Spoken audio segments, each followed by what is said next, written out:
December 1891. The grand halls of Luton Hoo glittered with the light of 1,000 candles, their flames reflected in mirrors framed with gold leaf, multiplying until the entire house seemed to pulse with living fire. Snow fell softly outside the tall windows, but inside the air was warm, perfumed with hothouse flowers brought from the estate's extensive glass houses.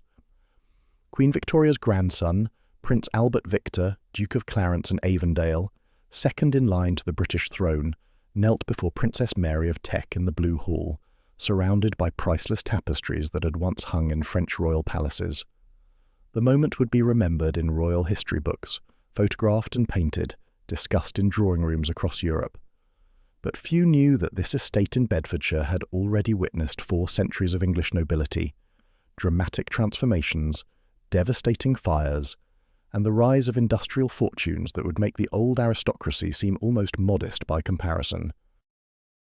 This is the story of Luton Hoo, a house that began as a medieval manor and became a showcase for diamond wealth so vast it rivaled the treasures of the Russian Imperial family, a place where political power, industrial money and royal favour intersected across generations, creating one of the most extraordinary estates in British history. To understand how this particular piece of English countryside became a meeting place for royalty and industrial titans, a backdrop for proposals and political retreats, we must travel back nearly 600 years, to a time when England was still recovering from the Black Death, and noble families were building their power through strategic marriages, royal favour, and careful management of agricultural lands that represented the only real wealth in a pre-industrial economy.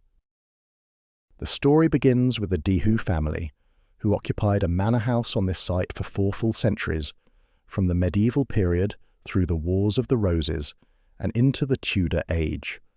The Saxon word Hoo means the spur of a hill, a geographical feature that in medieval times offered both strategic military advantage and commanding views over the surrounding countryside, allowing the lord of the manor to survey his lands and spot approaching travellers or threats from a distance. The de Hoos were typical of the English gentry of their time, neither spectacularly wealthy like the great magnates who controlled vast territories and commanded private armies, nor particularly impoverished like the minor knights who struggled to maintain a single manor. They were solid, respectable landowners who held their property through service to the crown, careful management of their estates, and the intricate web of marriages, inheritances, and feudal obligations that defined medieval English society. Generation after generation of de Hoos lived and died here, watching the great currents of English history flow past their gates. They would have witnessed the 100 Years' War with France, that long struggle for dominance that consumed English resources and English lives for more than a century. They lived through the Black Death, which arrived in England in 1348 and killed perhaps half the population, transforming the social and economic structure of the country in ways that would echo for centuries. They saw the Wars of the Roses tear England apart as the houses of Lancaster and York battled for the throne in a conflict that would eventually bring the Tudor dynasty to power. In 1455, everything changed for the de Hoo family. Thomas Hoo, 1st Baron Hoo and Hastings, died without a male heir. In the rigid patriarchal system of 15th century England, this meant disaster for the family name. The manor would pass to his daughter Anne, but under the legal doctrine of coverture, a married woman had no independent legal existence. Her property, her income, even her body belonged to her husband. So when Anne married, Luton Hoo would effectively pass out of the de Hoo family forever. Anne's choice of husband would prove to have extraordinary historical resonance that neither she nor anyone else could have predicted. She married Geoffrey Boleyn, a prosperous London merchant who had risen from relatively humble origins in Norfolk to become one of the most successful businessmen in the capital. Geoffrey was ambitious, shrewd, and possessed of that particularly English combination of commercial acumen and social aspiration. He had made his fortune in the cloth trade, dealing in the wool and finished textiles that were England's primary exports, trading with merchants in Flanders and the Italian city-states, accumulating capital that he then invested in property and political connections. Geoffrey Boleyn understood better than most men of his generation that money alone was not enough. England in the 15th century was still fundamentally an aristocratic society, where birth mattered more than wealth, where a man might have gold but still be excluded from positions of power and prestige if he lacked the right family connections. Geoffrey determined that his descendants would not face such barriers. He used his wealth to purchase estates like Luton Hoo, to secure positions in city government. He served as Lord Mayor of London in 1457, a position of enormous prestige, and most importantly, to marry his children into families of higher and higher social standing. The Boleyn family's tenure at Luton Hoo lasted just under a century, but what an extraordinary, tragic, world-changing century it was.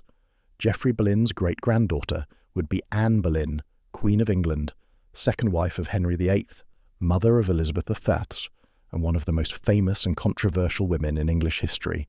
When young Anne Boleyn was growing up in the early 16th century, learning the courtly graces and political skills that would one day captivate a king and change the course of English religion, Luton Hoo was still a Boleyn property, part of the family's portfolio of estates scattered across southern England. Whether Anne ever visited Luton Hoo is lost to history. The records that might tell us are gone, destroyed in the fires and upheavals of the Reformation.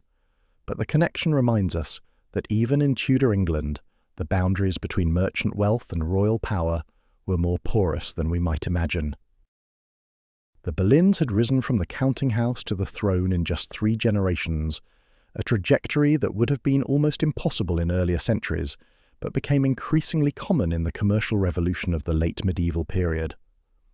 By the time Anne Boleyn was executed in the Tower of London in May 1536, accused of adultery, treason and incest in charges that most historians now believe were fabricated to allow Henry VIII to remarry, Luton Hoo had passed to her father, Thomas Boleyn, 1st Earl of Wiltshire.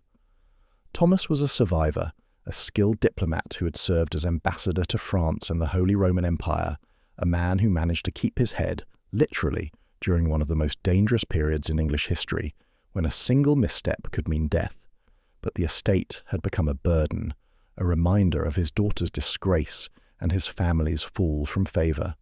The Boleyn name, which had once opened doors at court, now carried the taint of scandal and treason. In the aftermath of his daughter's execution and his wife's death the following year, Thomas Boleyn made the pragmatic decision to sell Luton Hoo to Richard Fermor, a wealthy London merchant. The pattern was already established that would repeat throughout the estate's history over the next 5 centuries. Old families would fall from favour or run out of heirs, new money would rise, and Luton Hoo would pass from hand to hand like a magnificent but expensive ornament, each owner adding their own touches, transforming the physical structure while the land itself remained constant. Richard Fermor knew nothing of architecture or landscaping. He was a practical man who had made his fortune in trade, dealing in wool and cloth and the complex web of credit that financed international commerce in the 16th century. To him, Luton Hoo was primarily an investment and a symbol of arrival, proof that he had transcended his merchant origins and joined the landed gentry. In Tudor England, land ownership was the ultimate mark of respectability. A merchant might have gold weighing down his strongboxes, but he did not have true status. He could not serve in Parliament or expect his sons to marry into aristocratic families until he owned an estate, preferably one with historical associations and a respectable manor house. Fermor used his wealth to purchase that respectability, but his family's connection to Luton Hoo would be relatively brief. The estate passed through several hands over the next 2 centuries, each transition marking another chapter in the complex history of English property and social mobility. The Rotherham family held it for a time, then the Napiers. Each family made modifications to the buildings, adapting the medieval structures to changing tastes and needs, adding wings, modernising interiors, building and rebuilding on the site where the De Hoo family's original manor had stood. By the mid-18th century, Luton Hoo had become a hodgepodge of architectural styles accumulated over 3 centuries. Some parts dated back to the medieval period, with thick walls and small windows designed for defence as much as habitation. Others reflected the Jacobean period, with its characteristic symmetry and use of classical motifs borrowed from Italian Renaissance architecture. Still other sections showed the influence of the Baroque style that had become fashionable in the late 17th and early 18th centuries, with elaborate decoration and a taste for grandeur. In 1751, Francis Hearn, a member of Parliament for Bedford, inherited the estate from his kinswoman, Miss Napier. Hearn was a politician rather than a builder, and he seems to have viewed Luton Hoo primarily as a source of rental income and a useful base for his political activities in Bedfordshire, where controlling land meant controlling votes in the undemocratic electoral system of Georgian England. But the estate was becoming increasingly expensive to maintain. The accumulated additions of centuries meant that the buildings required constant repairs, the roof leaked, the foundations were settling unevenly, and the plumbing and heating systems, such as they were, belonged to earlier eras when comfort was less of a priority than it had become for 18th century gentlemen accustomed to London's increasing sophistication. Hearn had no children to whom he might leave the property, no heir who might justify the investment required to modernise Luton Hoo. In 1763, after holding the estate for just over a decade, he made a decision that would transform Luton Hoo forever. He sold the entire property, the house, the gardens, the tenant farms, the timber rights, everything, for £94,700 to John Stuart, 3rd Earl of Bute. To understand the full significance of this purchase, we must understand who John Stuart was and why he wanted this particular estate. Born in Edinburgh in 1713 into the Scottish aristocracy, Bute had been educated at Eton and the University of Leiden, receiving the classical education typical of young aristocrats of his generation.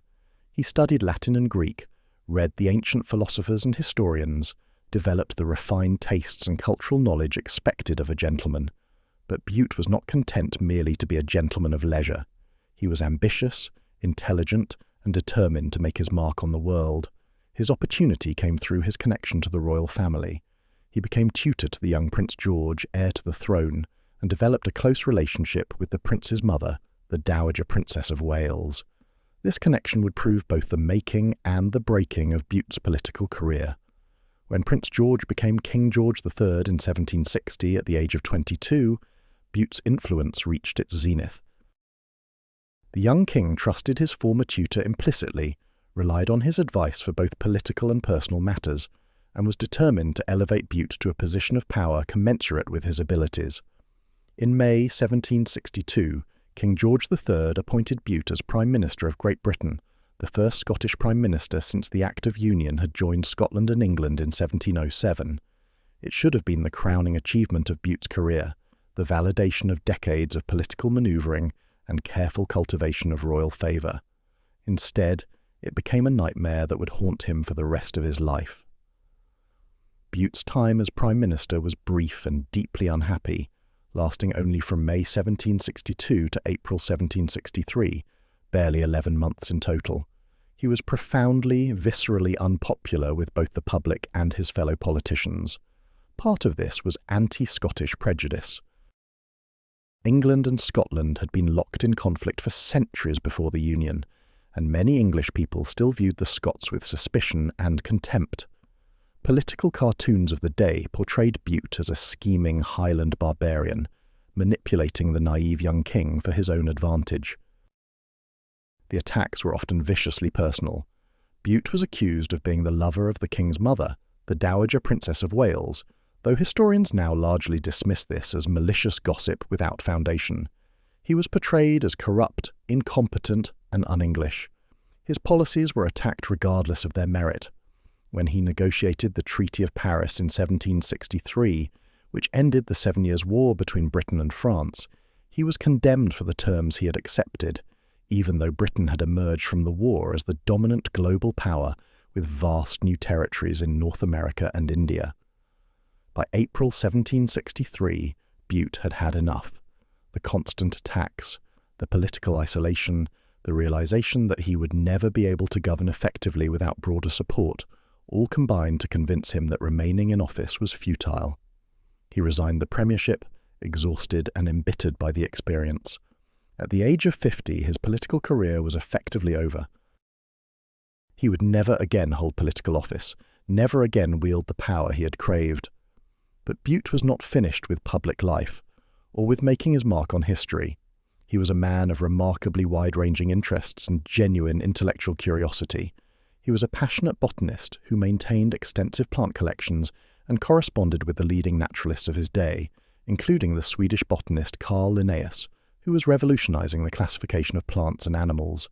Bute was a patron of the arts who collected paintings and sculptures, supported emerging artists, and understood that culture was as important as politics in shaping a nation's character. He was a bibliophile who assembled one of the finest private libraries in Britain, with rare manuscripts and early printed books that scholars travelled from across Europe to consult. After his resignation, Bute decided to pour his energy, his considerable fortune, and his refined taste into creating something that would outlast the petty squabbles of politics and the temporary nature of political power. He would build a great country house, not merely a residence, but a monument to taste and learning, a place where he could pursue his scientific interests surrounded by beauty, where his library and collections could be properly housed, where he could demonstrate that a man could leave a lasting legacy through patronage and culture, even if politics had rejected him. When Bute purchased Luton Hoo in 1763 for that substantial sum of £94,700, equivalent to tens of millions in today's money, he had clear and ambitious plans. This would not be just another country house, another comfortable retreat for a wealthy aristocrat. It would be a statement, an architectural and artistic achievement that would be studied and admired for centuries, proof that John Stuart, 3rd Earl of Bute, was a man of taste, learning, and vision, whatever his political enemies might say. He needed an architect who shared his vision, someone who understood that a house could be more than merely functional shelter or even display of wealth.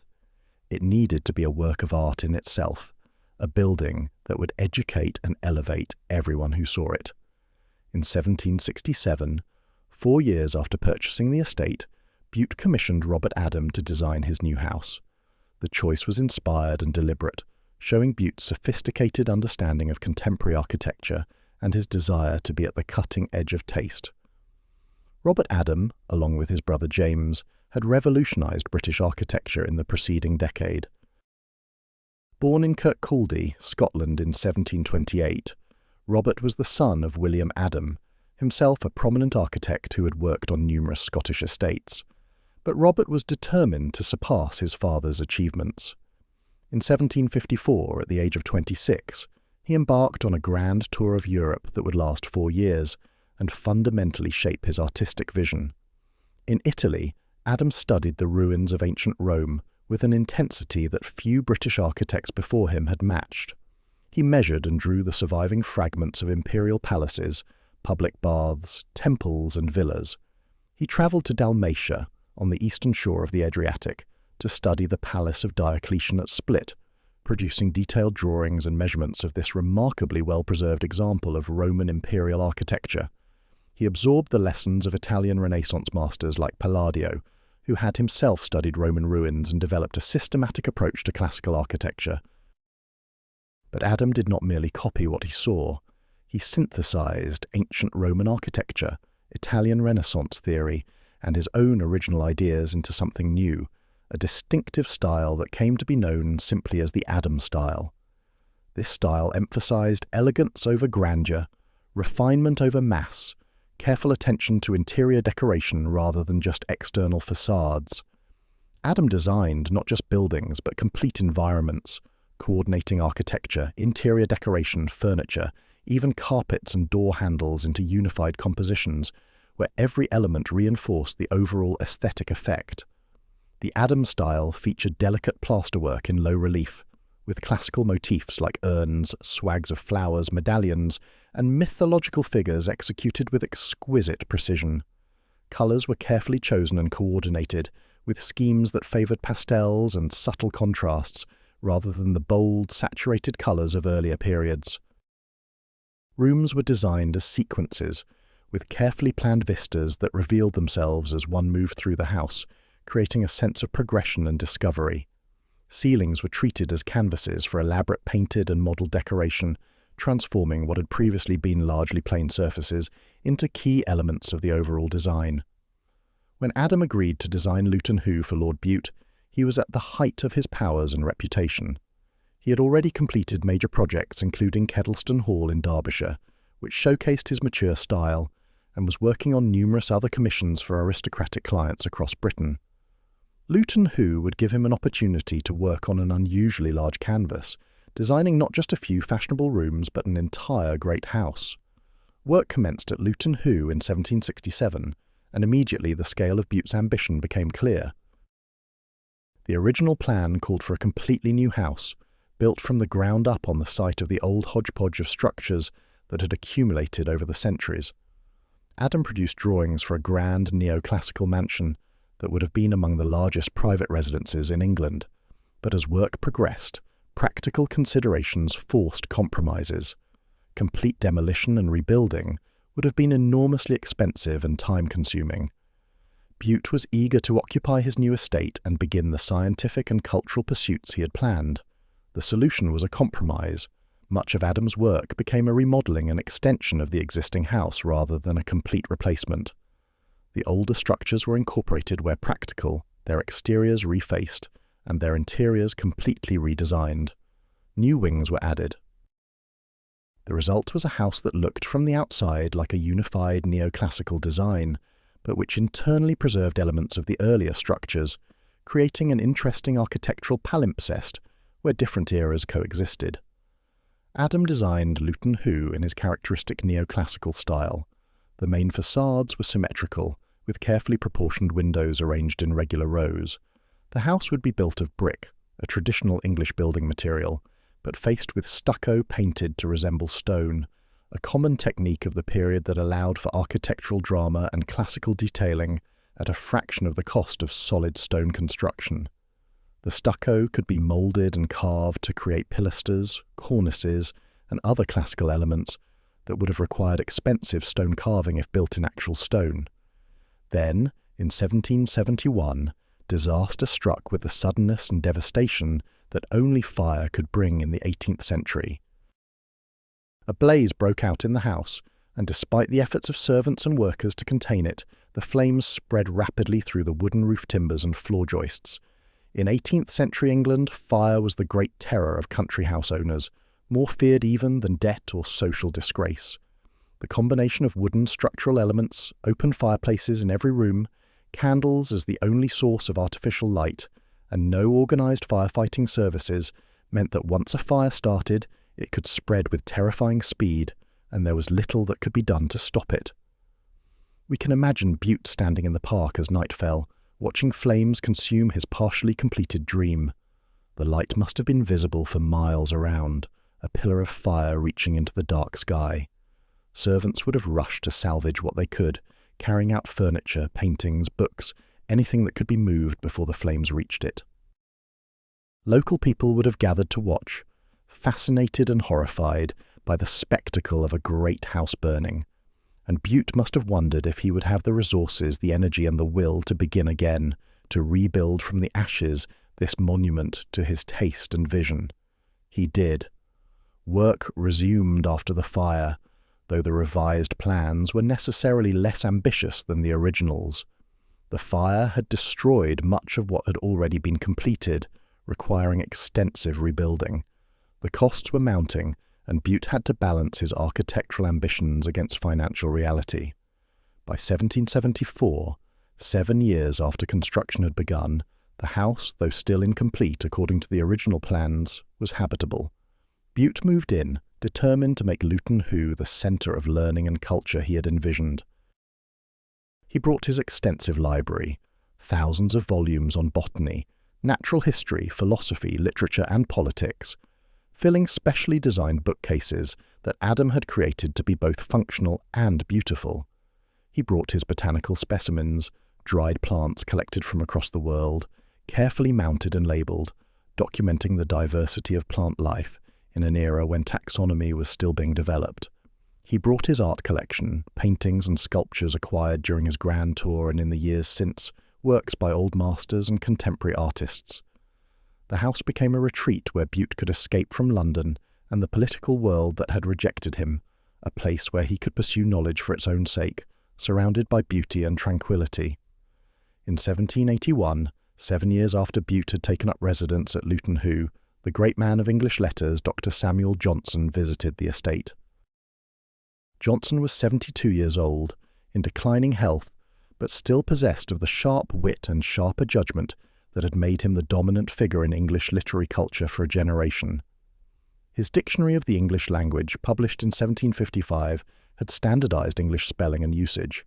His essays, his edition of Shakespeare, his Lives of the Poets, had established the standards of literary criticism.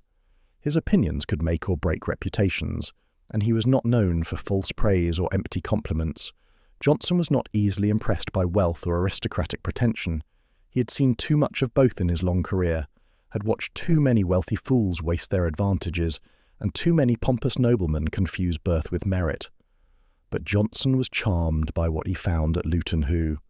The house delighted him, the collections impressed him, and he was pleased by the evidence that Bute had used his wealth and position to create something genuinely worthwhile.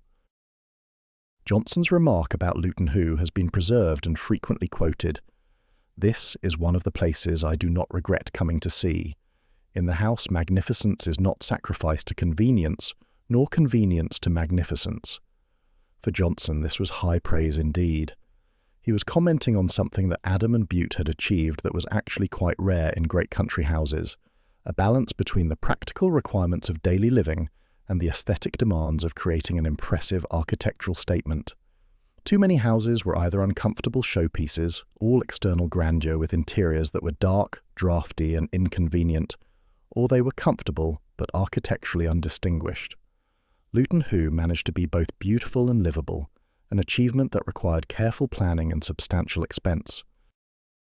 While Adam worked on the house itself, another transformation was taking place in the surrounding landscape that would prove equally important to the overall impression of Luton Hoo. Bute had hired Lancelot Capability Brown to redesign the park, bringing in the most famous landscape gardener in England to complement Adam's architectural work. Brown's nickname came from his habit of telling prospective clients that their estates had great capability for improvement, and he had made a highly lucrative career out of transforming the formal geometric gardens that had been fashionable in earlier periods into naturalistic landscapes that appeared spontaneous and unplanned, while actually requiring enormous effort and expense to create and maintain. Capability Brown's approach to landscape design was revolutionary for its time. Instead of the geometric parterres, straight avenues, and clipped hedges that had characterized aristocratic gardens for centuries, Brown created landscapes that looked natural, even wild, as though nature herself had arranged trees, water, and grass into these pleasing compositions. Of course, this naturalness was completely artificial. Every tree was planted in a specific location for specific aesthetic reasons. Hills were reshaped, valleys filled, streams redirected. The natural landscapes Brown created required constant maintenance, constant intervention to prevent actual nature from asserting itself and disrupting the carefully planned vistas. At Luton Hoo, Brown expanded the park from about 300 acres to 1,200 acres, quadrupling its size and transforming it from a relatively modest estate park into one of the great designed landscapes of England. This expansion required Bute to purchase additional land from neighbouring estates, negotiating with other landowners and farmers, a process that could take years and involve complex legal arrangements. Once the land was acquired, Brown's team of workers set about reshaping it according to his designs. The most dramatic element of Brown's design at Luton Hoo was the creation of 2 artificial lakes by damming the River Leigh. This required substantial engineering work.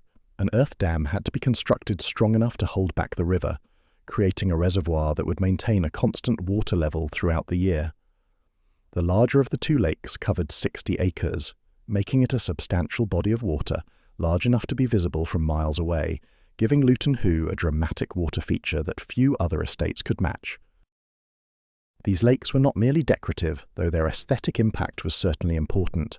In the 18th century, water features were symbols of control over nature, demonstrations that a landowner had the wealth and power to reshape the very contours of the earth to suit his aesthetic preferences.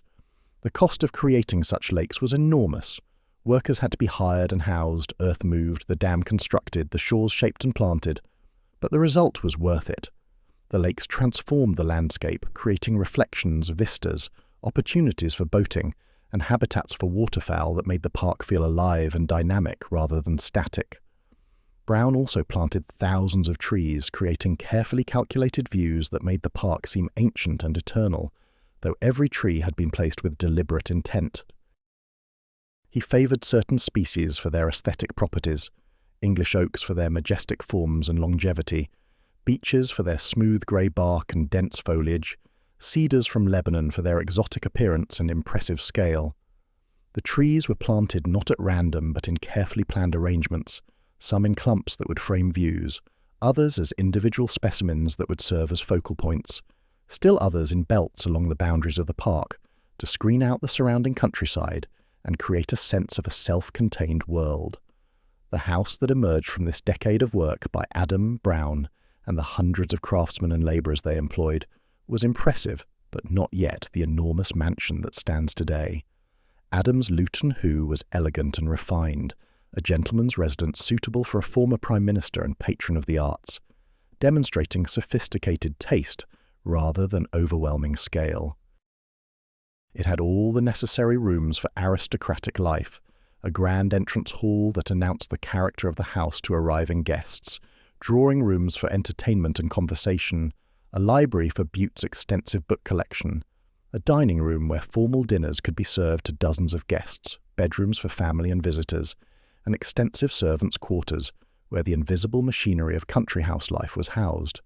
But it lacked certain elements that would come to define Luton Hoo in later years: the massive portico that would dominate the entrance, the additional wings that would expand the house to truly palatial proportions, the elaborate formal gardens that would replace some of Brown's naturalistic landscape.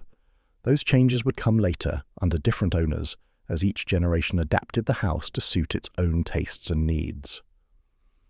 Lord Bute died in 1792 at the age of 79, 29 years after he had resigned as Prime Minister. He had lived long enough to see his house completed, to enjoy the estate as the refuge from politics and public life that he had intended, to pursue his botanical interests in peace, to build his collections, and to establish Luton Hoo as a centre of culture and learning. The estate passed to his son, the first Marquis of Bute, and then to his grandson, John Crichton Stuart, second Marquis of Bute, and for nearly 4 decades after Lord Bute's death, the house remained largely as Adam had left it. But in about 1830, the second Marquis decided that Luton Hoo needed to be brought up to date. The taste of 1830 was dramatically different from that of 1770. The refined elegance and delicate detailing of the Adam style had given way to a preference for more dramatic, imposing architecture. The Regency period had introduced a taste for exotic styles, including Egyptian, Chinese, and Gothic revival.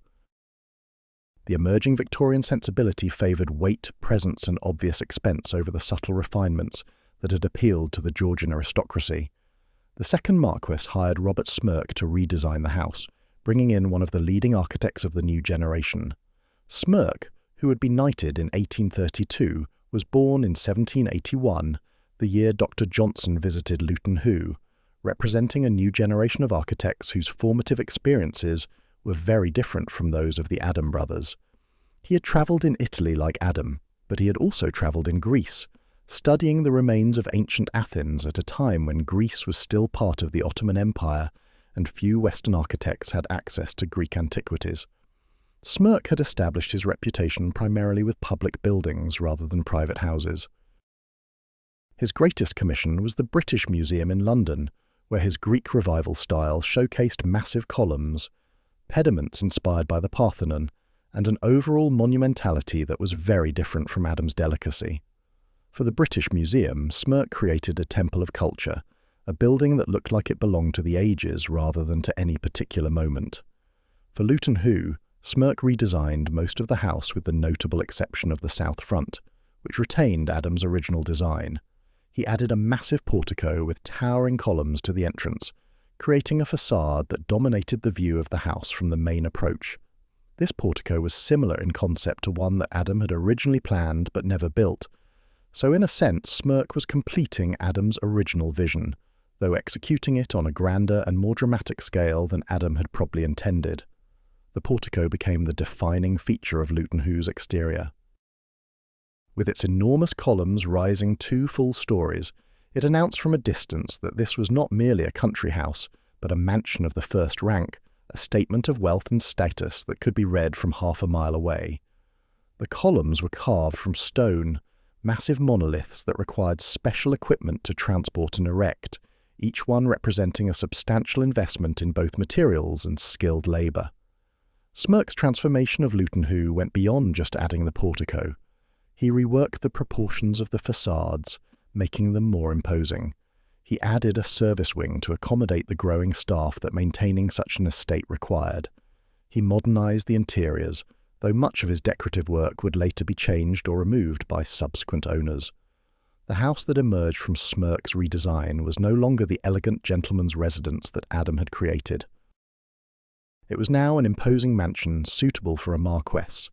Architecture as a power statement, the built equivalent of a trumpet fanfare announcing the arrival of wealth and status. But the second Marquess of Bute would not enjoy his transformed house for long. In 1843, just over a decade after Smirke had completed his renovations, tragedy struck Luton Hoo again. Another devastating fire swept through the house, this time far more destructive than the 1771 blaze that had interrupted Adam's work. This fire was a catastrophe that gutted the interiors, destroyed priceless collections, and left the house a burnt-out shell, with only its external walls still standing. The fire of 1843 was one of those disasters that seemed to mark the end of an era. Everything that Bute and the second Marquess had created, all the careful restoration of Adam's designs, all the expensive additions and improvements, all the collections of art and books and scientific specimens, much of it went up in flames in a few terrifying hours. For 5 years the house stood empty, a burnt ruin visible from miles around, a monument to the fragility of human achievements and the randomness of disaster. The second Marquis of Bute did not rebuild. Perhaps he lacked the financial resources, which had been strained by the expensive renovations of the 1830s. Perhaps he simply lacked the will after seeing his investment destroyed. Perhaps at his age, he was in his 60s by then, he could not face the prospect of another decade of construction, another fortune spent on a project that might burn again. For whatever combination of reasons, in 1848 he sold the estate, burnt-out house and all, to John Shaw Leigh, a Liverpool solicitor and property speculator who saw in the ruin not disaster, but opportunity. The sale marked a significant transition not just for Luton Hoo, but in the broader story of English country houses. The Crichton Stuart family was old aristocracy, with roots going back centuries. John Shaw Leigh represented new industrial wealth, money made not from inherited land or political sinecures, but from the dynamic, often chaotic, and enormously profitable world of Victorian commerce and speculation. This was the future of England, industrial wealth displacing or supplementing aristocratic landholdings, new men purchasing the estates of old families, merchant fortunes buying status and respectability. John Shaw Leigh came from a family that exemplified this new type of wealth creation. His father, also named John Leigh, had been a solicitor and land agent in Lancashire, serving the great aristocratic landowners of the Liverpool area, including the Earl of Derby. But the elder Leigh had not been content merely to serve as an agent. He purchased land for himself, buying properties in and around Liverpool on credit, gambling that the city's growth would make these purchases profitable. The gamble succeeded beyond anyone's expectations. Liverpool in the early 19th century was experiencing explosive growth driven by the Industrial Revolution. The city was the primary port for Britain's trade with North America, and was becoming the hub for the cotton trade that fueled Lancashire's textile mills. As the city expanded, land values soared. Properties that the elder Leigh had purchased for hundreds of pounds became worth thousands, then tens of thousands.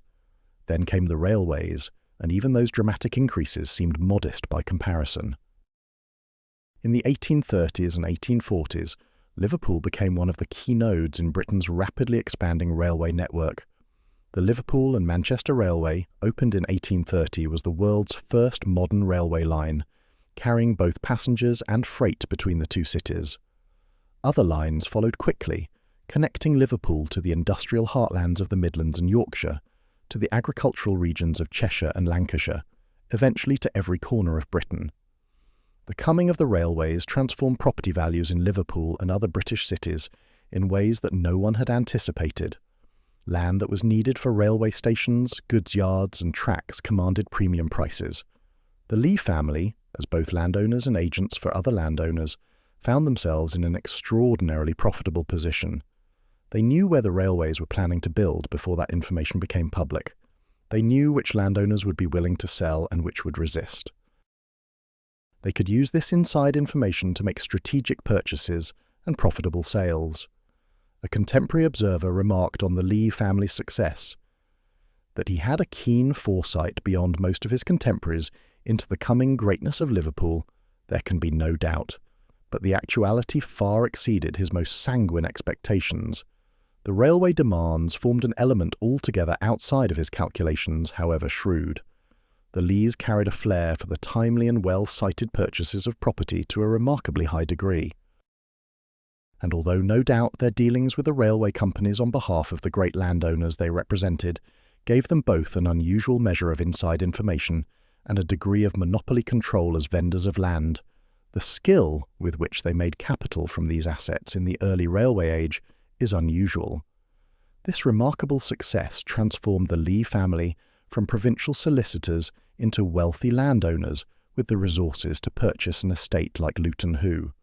When John Shaw Leigh bought the burnt-out shell in 1848, he was 53 years old and at the peak of his fortune. He had already served as mayor of Liverpool in 1841, a position of considerable prestige that marked his acceptance by Liverpool's elite. His marriage to Hannah Blundell Holinshead had connected him to another industrial fortune. Her father, Henry Blundell, had also been mayor of Liverpool and owned collieries near the city, the coal mines that powered the Industrial Revolution. But Liverpool society, no matter how wealthy and sophisticated it was becoming, remained provincial in the eyes of London's aristocracy. To truly arrive socially, to achieve the status that would allow his descendants to move in the highest circles, John Shaw Leigh needed a country estate, preferably one in the south of England, with historic associations, architectural distinction, and enough land to support the lifestyle of a gentleman. The burnt-out shell of Luton Hoo offered all of these, and at a price that was undoubtedly far below what an intact estate would have cost. The rebuilding took several years and required substantial investment. Leigh chose not to hire a fashionable architect to create something new, but instead to follow Smirke's design, essentially restoring the 1830s house rather than building something completely different. This was a shrewd decision for several reasons. It allowed him to claim the prestige of both Adams and Smirke's names, associating his house with two of Britain's most respected architects. It ensured that the house would fit harmoniously into its landscape, since Brown's Park had been designed to complement the existing architecture, and it meant that the house would be suitable for mid-Victorian living, with proper plumbing, efficient heating systems, and all the other modern conveniences that made country house life comfortable rather than merely picturesque. The restoration was extensive. The burnt interiors had to be completely rebuilt, with new floor joists, new staircases, new plasterwork on the ceilings, new panelling on the walls. The roof had to be reconstructed, with thousands of individual tiles laid by hand. Windows had to be reglazed. Marble had to be ordered and installed for fireplaces and flooring. Skilled craftsmen had to be brought in from London and elsewhere to execute the decorative work. The project employed hundreds of workers for several years, pumping money into the local economy and making John Shaw Leigh a significant figure in Bedfordshire as well as in Liverpool. By the mid-1850s, Luton Hoo was habitable again, and Leigh began the process of establishing himself as a country gentleman. This transformation required more than just owning an estate. It meant adopting an entire lifestyle, learning the customs and rituals of the English upper classes, participating in their social networks and seasonal migrations between country and town. Leigh had wealth, he had the house. Now he needed to perform the role of gentleman in ways that would be accepted by those born to the position. This meant entertaining on a lavish scale, demonstrating both wealth and taste through hospitality. It meant maintaining a large staff of servants, keeping the house immaculate and ready to receive guests at any time. It meant participating in the traditional pursuits of the English upper classes, hunting, shooting, fishing, attending race meetings, serving as a magistrate, supporting local charities. For a man whose fortune came from Liverpool real estate speculation and whose father had been a provincial solicitor, this required a certain amount of performance and careful observation, learning by watching and sometimes by making mistakes. But the Leigh family's campaign for social acceptance received an extraordinary boost in 1863, when an archaeological discovery on the estate provided a tangible link to ancient history. Workers digging foundations for an estate building near the house uncovered a hoard of Roman coins, nearly 1,000 of them, that had been buried in a partially burnt urn made of clay and pounded shell. The coins dated from various periods of Roman rule in Britain, ranging from the reign of the Emperor Caracalla in the early 3rd century AD to that of Claudius Gothicus in the late 3rd century, covering a period of about 70 years. This discovery was far more than just an archaeological curiosity, though the coins themselves were valuable and historically significant. It proved that Luton Hoo sat on land that had been valuable and occupied for nearly 2 millennia, connecting John Shaw Leigh's Victorian fortune to the ancient world of Imperial Rome. For a family whose wealth was barely a generation old, whose rise to prominence was so recent that living memory could recall when they were provincial lawyers, this connection to antiquity was deeply satisfying and socially valuable. The discovery suggested that perhaps a Roman villa had stood near this spot, that Romans had lived here, farmed here, buried their wealth here when the empire's hold on Britain began to weaken in the 4th and 5th centuries. The coins would have been savings, a nest egg hidden in troubled times by someone who perhaps never returned to reclaim them. Their discovery 1,600 years later connected Luton Hoo to the longest sweep of British history, making the estate seem ancient and enduring rather than nouveau and transient. John Shaw Leigh died in 1871, having enjoyed Luton Hoo for just over 2 decades, long enough to establish his family's presence, but not long enough to see them fully accepted into the highest levels of English society.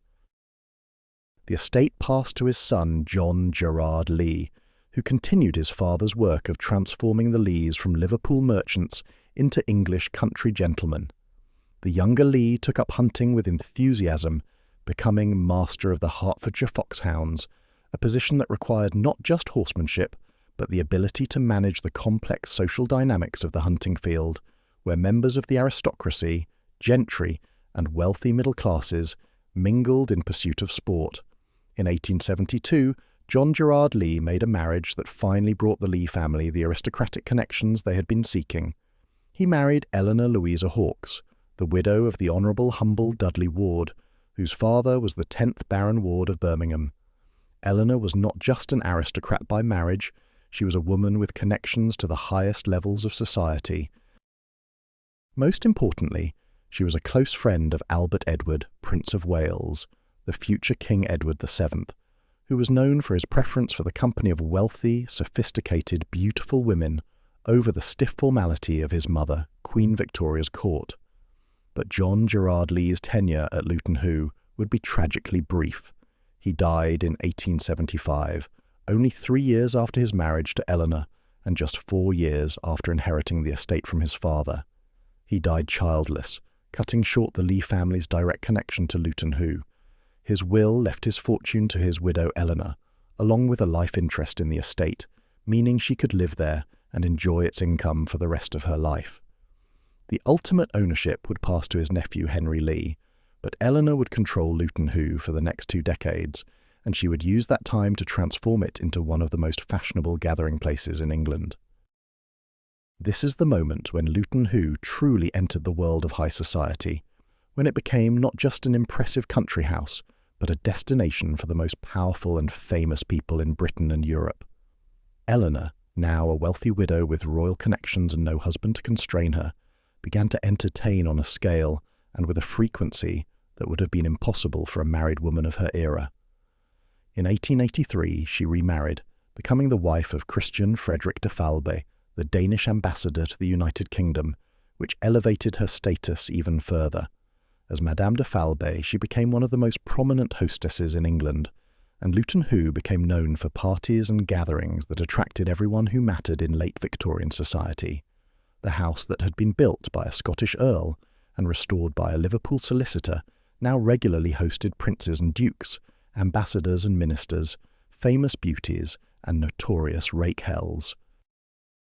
Madame de Falbe entertained lavishly, with house parties that lasted for days or even weeks, with elaborate dinners where guests dressed in their finest clothes and most spectacular jewels, with balls that attracted hundreds of guests from London and beyond. The Prince of Wales visited frequently, bringing with him the sophisticated, slightly louche atmosphere that characterised his social circle, so different from the oppressive respectability of his mother's court. It was during Madame de Falbe's tenure in December 1891 that one of the most significant events in Luton Hoo's history took place, an event that would forever link the estate to royal history. Prince Albert Victor, Duke of Clarence and Avondale, proposed to Princess Mary of Teck in the Blue Hall at Luton Hoo. The proposal, the engagement that followed, and the tragic death of Prince Albert Victor just 6 weeks later would become one of the most poignant stories in the history of the British royal family, and Luton Hoo would be remembered as the place where it all began.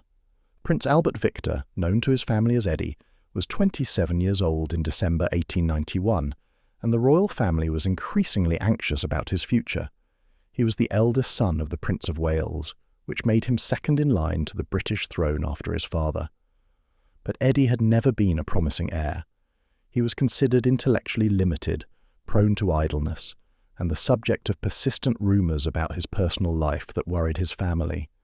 Queen Victoria and the Prince of Wales had decided that what Eddie needed was marriage to a suitable princess, someone who could provide stability, produce heirs, and help him fulfil his royal duties.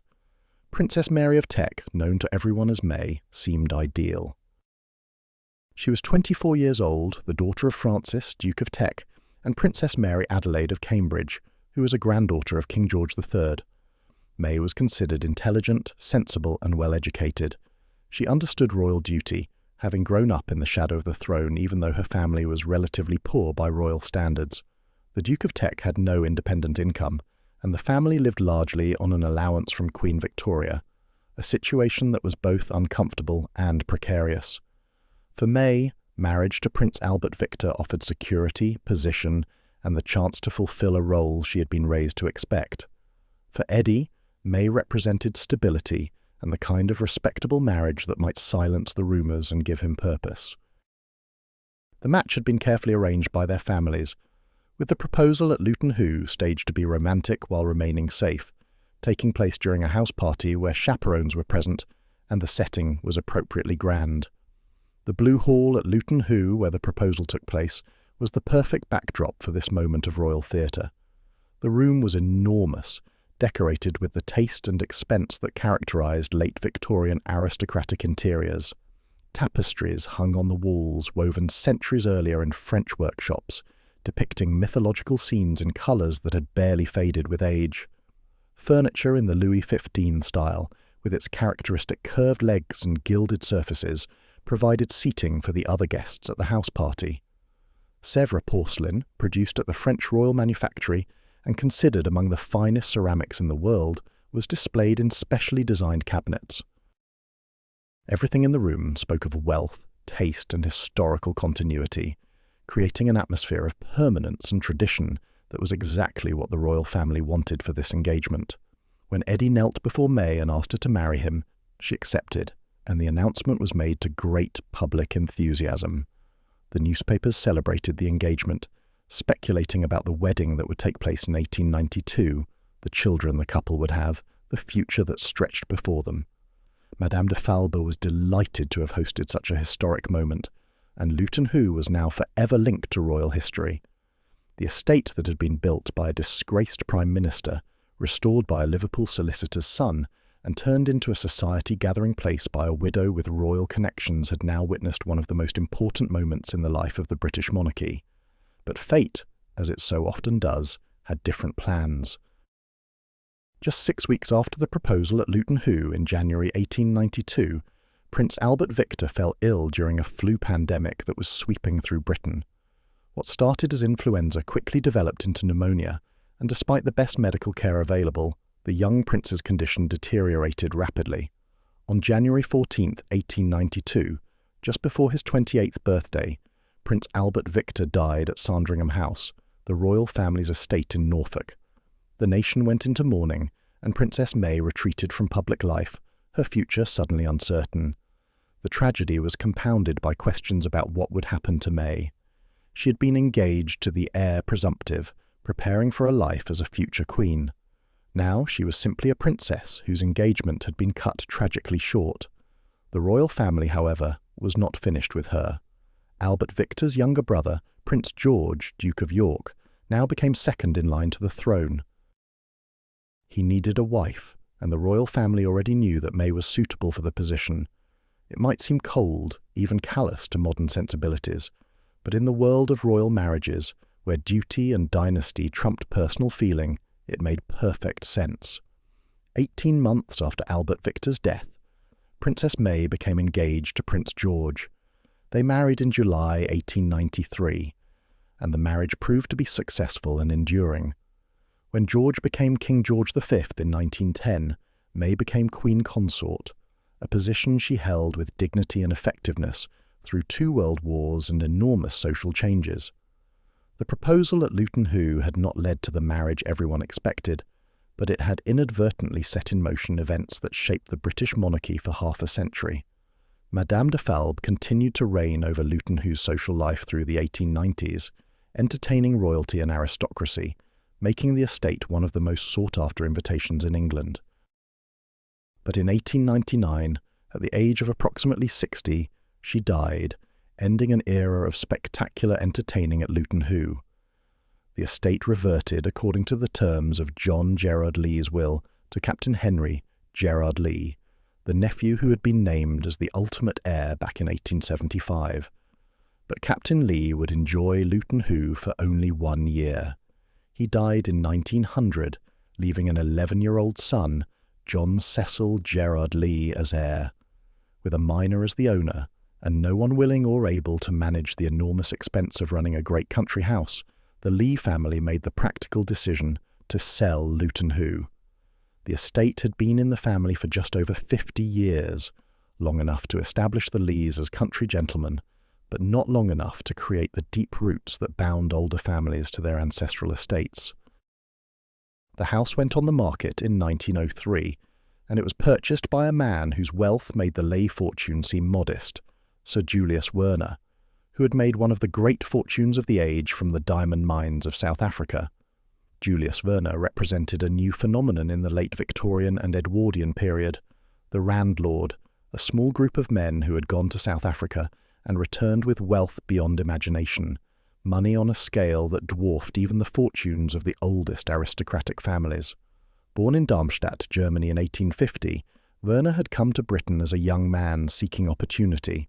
He found it not in Britain, but in South Africa, where diamonds had been discovered near Kimberley in 1866, setting off a rush that would transform southern Africa and create several enormous fortunes. South Africa in the 1870s and 1880s was a frontier in every sense of the word. British colonial rule was still being established and contested. The indigenous African population vastly outnumbered the white settlers and miners. The Boer republics, founded by Dutch-descended settlers, controlled much of the interior, and beneath the ground lay mineral wealth that would make whoever controlled it among the richest people in the world, not just diamonds, but also gold, discovered in enormous quantities in the Witwatersrand Reef in 1886. Wernher arrived in South Africa in 1871, at the age of 21, with little money but considerable ambition and business acumen.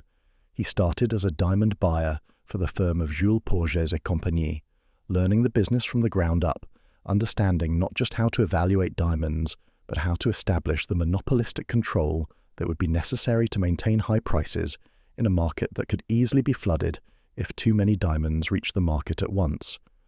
This understanding would be crucial to his later success.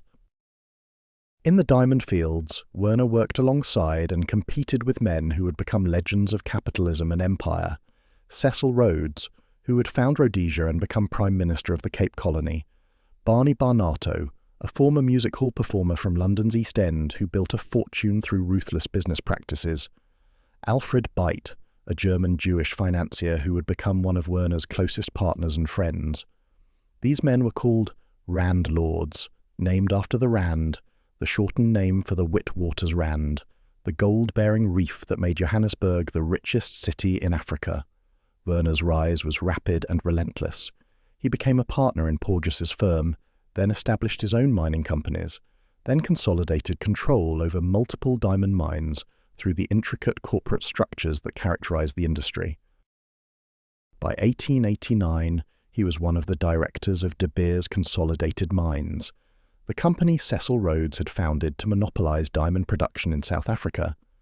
De Beers would eventually control 90% of the world's diamond supply, making its directors extraordinarily wealthy and powerful.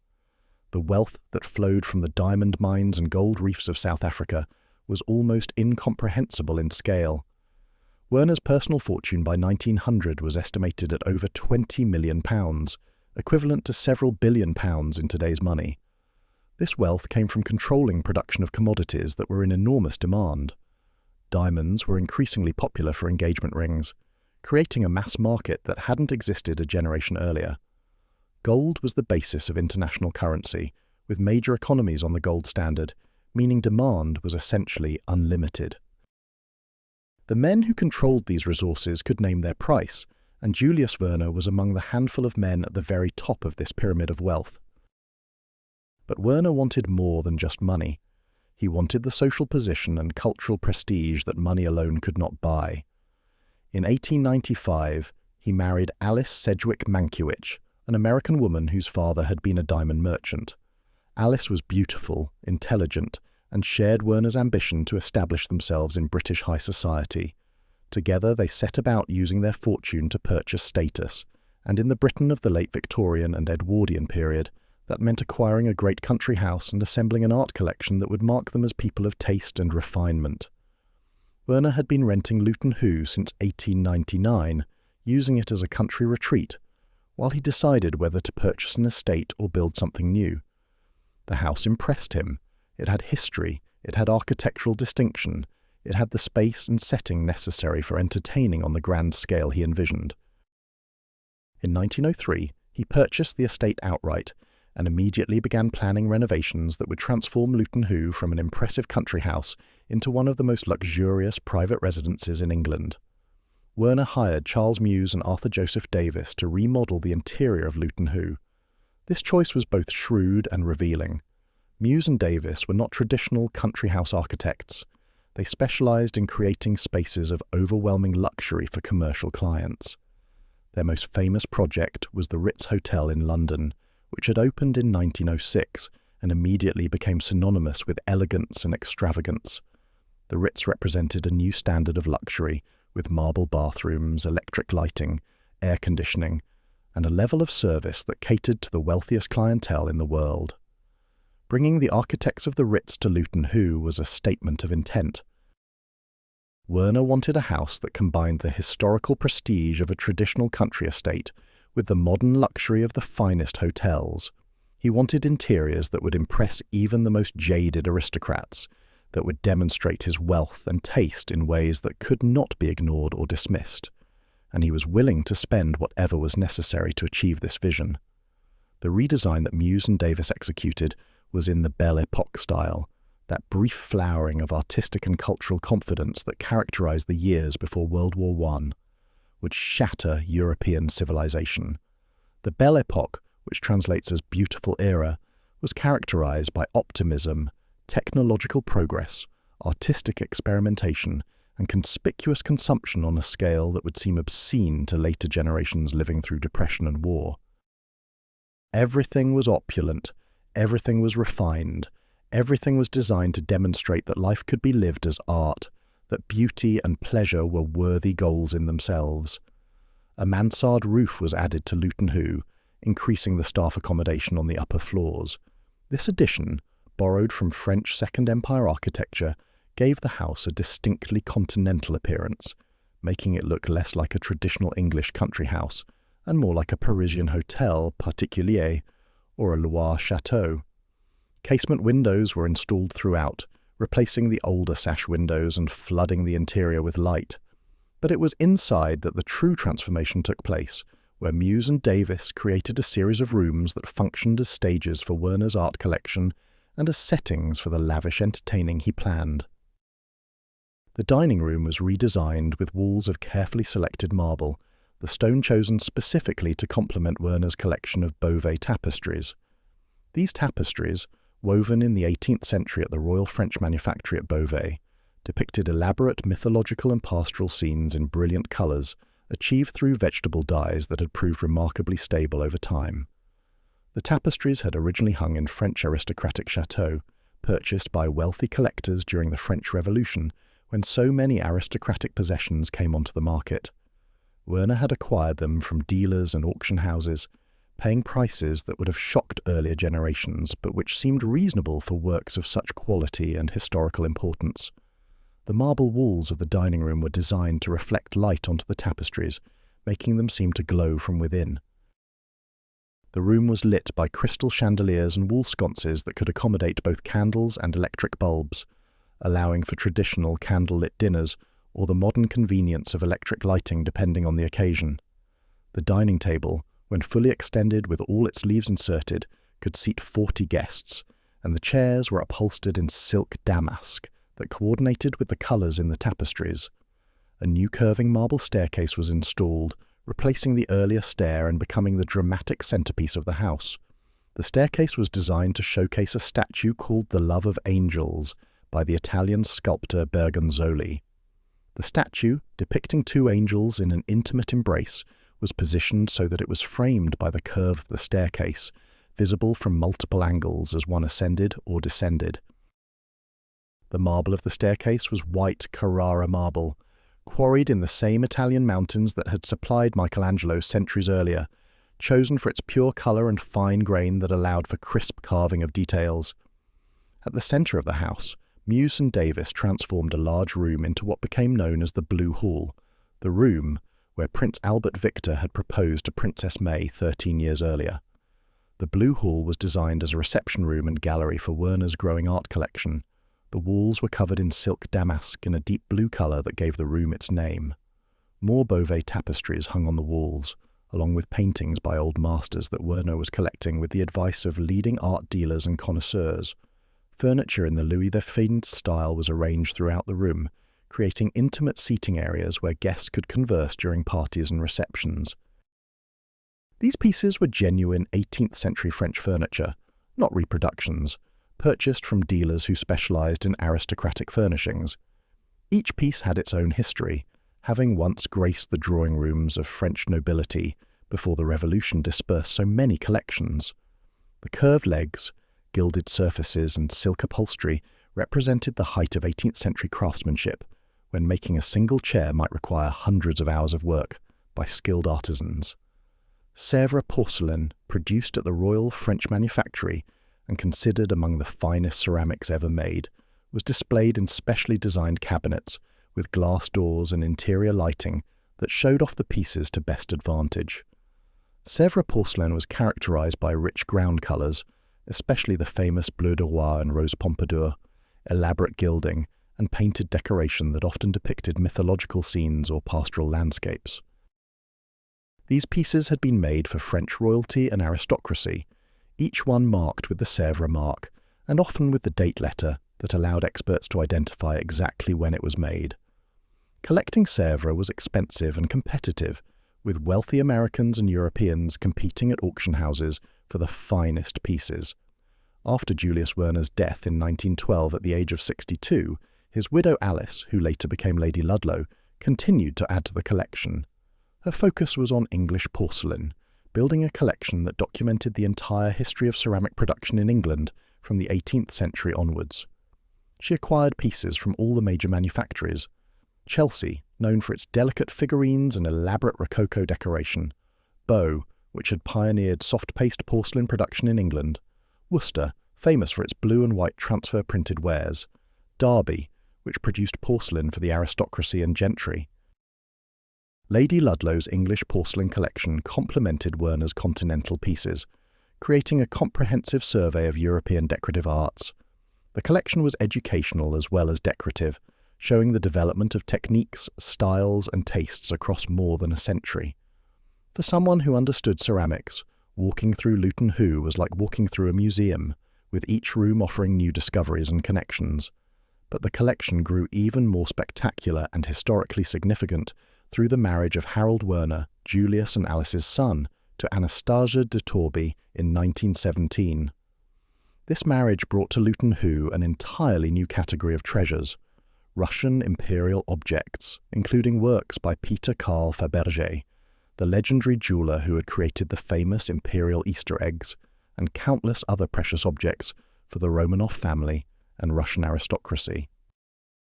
Anastasia, universally known as Lady Zia, was born in 1892, the morganatic daughter of Grand Duke Michael Mikhailovich of Russia and Countess Sophie von Merenberg.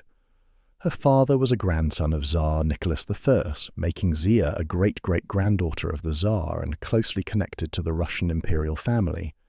The term morganatic meant that because her mother was not of royal blood, Zia and her siblings were not considered full members of the imperial family. They could not inherit titles, they were not in the line of succession, and they were not entitled to the same privileges and precedence as legitimate members of the imperial family. This morganatic status was deeply frustrating for Grand Duke Michael, who loved his children and resented their exclusion from full royal status. But it also meant that the family lived partly outside the rigid protocols of the Russian court, maintaining a residence in England and moving in international high society, rather than being confined to St. Petersburg. This would prove fortunate when the Russian Revolution erupted in 1917, overthrowing the Romanovs and destroying the entire social order of Imperial Russia. The Revolution of 1917 was a catastrophe for the Russian aristocracy and anyone connected to the imperial family. The Tsar and his immediate family were murdered by the Bolsheviks in July 1918, shot in the basement of a house in Ekaterinburg where they had been held prisoner. Other members of the Romanov family were hunted down and killed. Those who escaped fled into exile, often with nothing more than the clothes they wore and whatever jewels or portable valuables they could carry. Lady Zia and her immediate family were fortunate. Their morganatic status and their base in England meant they were not in Russia when the revolution began. But other members of her extended family were less lucky. Many were killed, and those who escaped saw their palaces looted, their estates confiscated, their bank accounts seized. The world of Imperial Russia, with its elaborate court rituals, its vast wealth concentrated in a tiny aristocracy, its assumption that the existing order would last forever, all of it vanished in months of revolutionary violence.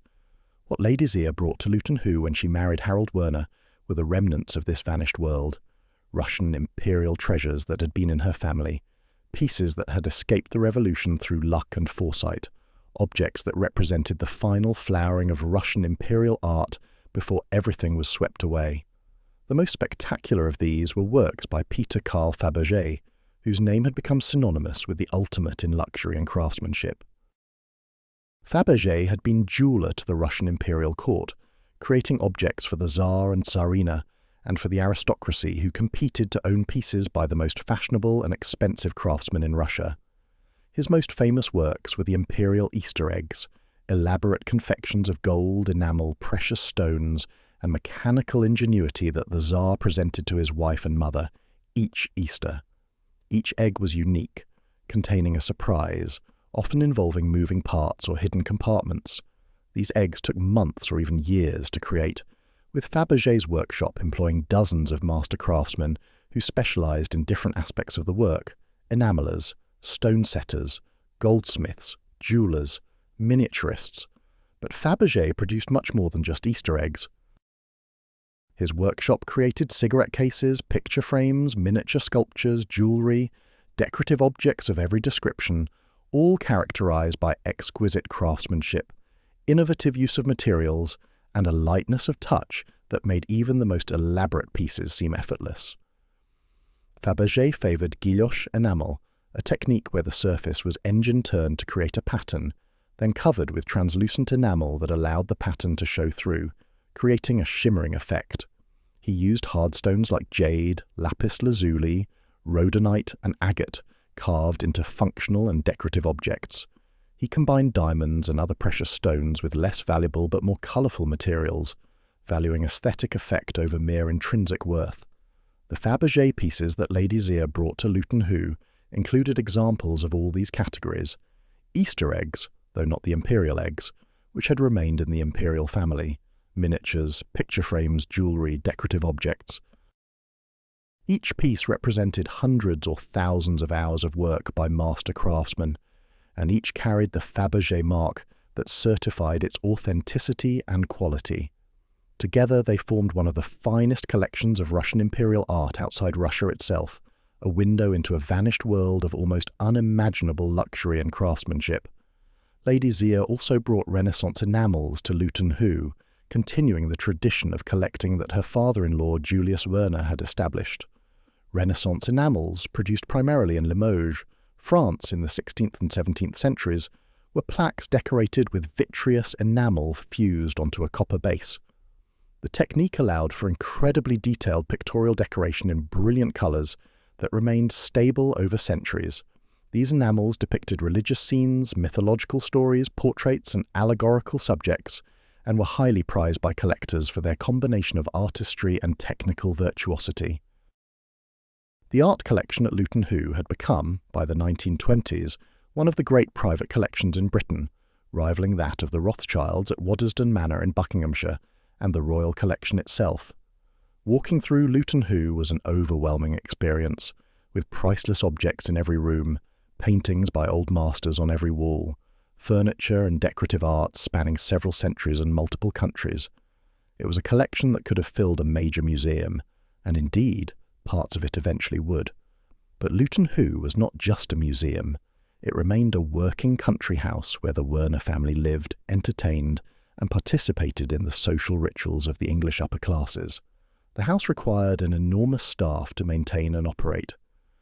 During the Wernher period, Luton Hoo employed between 40 and 60 servants at any given time, each with specific duties and a defined place in the elaborate hierarchy that governed country house service. At the top of the servant hierarchy was the butler, who managed the male servants and oversaw the serving of meals, the care of the wine cellar, and the general smooth operation of the household. The butler was typically a man of considerable authority and dignity, often earning a salary that exceeded that of many professional men. He wore formal black clothing that distinguished him from the footman, who wore livery, and he was addressed as Mr. by the lower servants, a mark of respect for his position. The housekeeper managed the female servants, overseeing the chambermaids who cleaned the bedrooms, the housemaids who cleaned the public rooms, and the laundry maids who washed and ironed the vast quantities of linens, clothing, and table linen that a house like Luton Hoo required. The housekeeper was typically a middle-aged or older woman, often a widow, who had worked her way up through the ranks of domestic service. She had her own sitting room and was addressed as Mrs., regardless of her marital status, another mark of her authority within the household.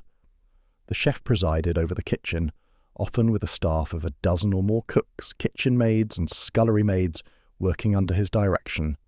In grand houses like Luton Hoo, the chef was often French, or at least trained in French cuisine, as French cooking was considered the height of culinary art.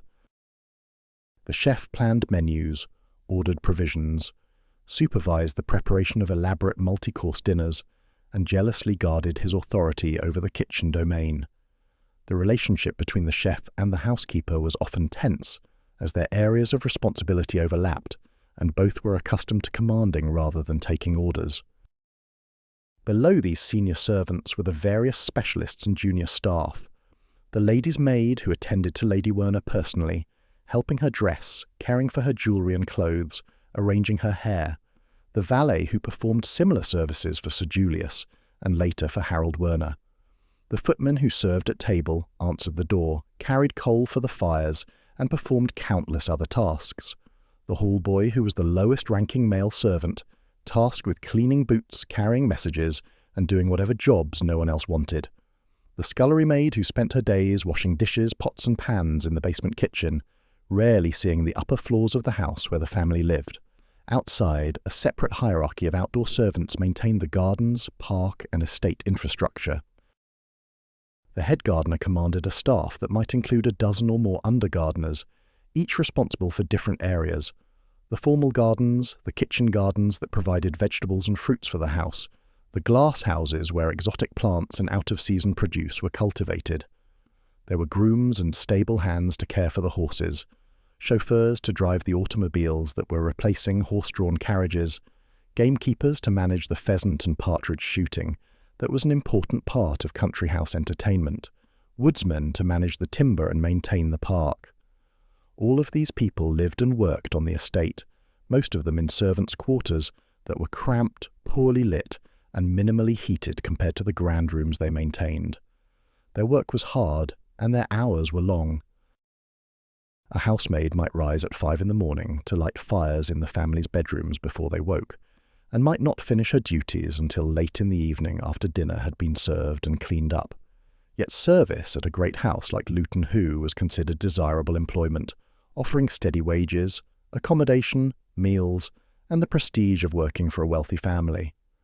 Life for the Wernher family and their guests was, of course, entirely different from the life of the servants who made that comfort possible. The family occupied the grand rooms on the principal floors, rooms designed for beauty and comfort rather than function.